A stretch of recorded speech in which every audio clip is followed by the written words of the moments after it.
Sony Pictures proudly presents a Peter Jackson production. IGSRJ, The Rise and Fall of a YouTuber. Based on a sort of true story. It was a sad day for the IGSRJs, when their son was born on Friday the 13th, 1983 at 7:06 a.m.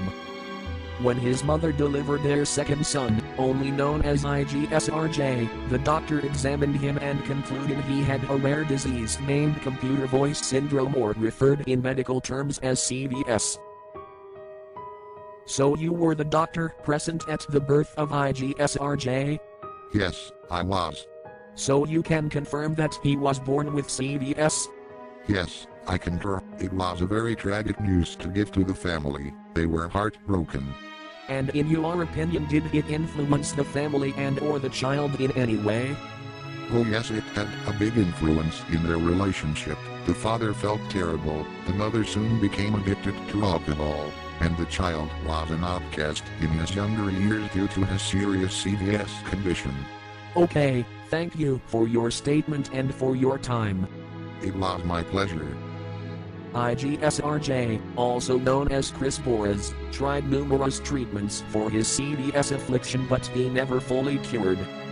A testimony from a former kindergarten teacher reveals that IGSRJ was a smart kid but never paid attention in class and was always seen playing on a prehistorical device called the Game Boy.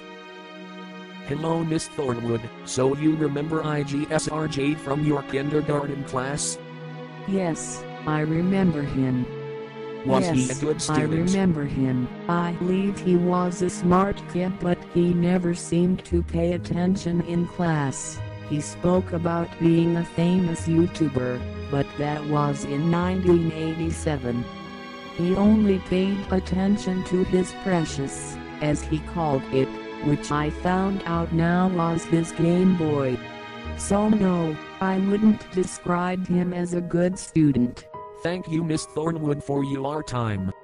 When he finally graduated from kindergarten, IGSRJ knew he was destined to become a reviewer of shitty old games no one cares about, especially Nintendo ones.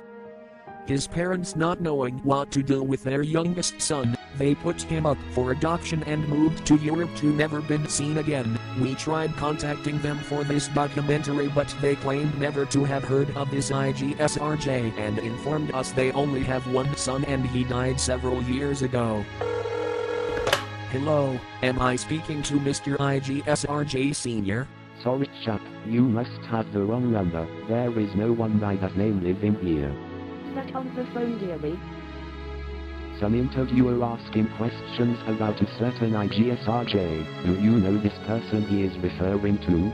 Give me the phone, Andrew. Now you listen to me, you git. We have no child by that name, and please leave us alone. The only son we had died recently, so bugger off twat. Good day to you, sir, and don't call again or I will be forced to call the police. When we researched further into his youth, we found out that IGSRJ was adopted by a Catholic priest and his gay lover. Apparently from the age of 7 to 13, IGSRJ lived with the gay couple and learned to embrace the gay culture and accept his sexuality. Police records showed that at the age of 13 he ran away from home after discovering he had been touched by an angel in a white robe and with cold sweaty hands. He filed a rape charge against his former foster parents, but the case was dismissed due to pressure from the Vatican. Confused and scared, IGSRJ chose for a life on the road, resorting to prostitution and small crime to pay for his clothes and food. In 2001, IGSRJ arrived in Hollywood and started an internship at Columbia as a stunt double for Johnny Depp. He only worked there for 2 weeks, until he got fired because of his CVS disease, which he tried to sue or press but failed. Bittered by his failure, he tried committing suicide in 2002 but was saved by Phil Collins, who then gave the young man advice about life but then stole his wallet and disappeared in the air of the night. He then decided to learn some magic tricks and perform them on the streets to gain respect with the local gangs and to become famous and maybe get his own show on HBO. but 4 months later, he was shot 9 times by a rival gang member and was rushed to the ER, where he fell in a deep coma for 5 years. When he woke up in 2007, he was tired of failing at everything and decided to return to what he liked doing as a kid, playing ancient artifacts called NES games and then reviewing them in his own voice.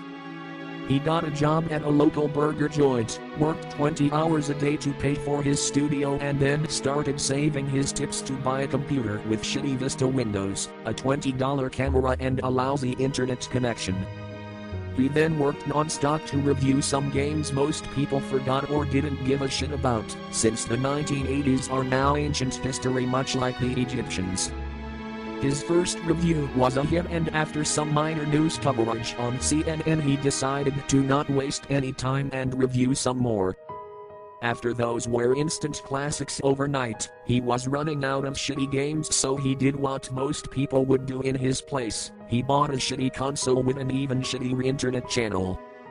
Yes, he bought a Nintendo Wii. No one dares speak this name 3 times in a row, since legends tell of people who did and were never seen again. After IGSRJ was finally a celebrity, he got caught in the glamour of the spotlight, dated numerous famous actors, like Macaulay Culkin and Nelly, but he never felt happy deep inside, no pun intended.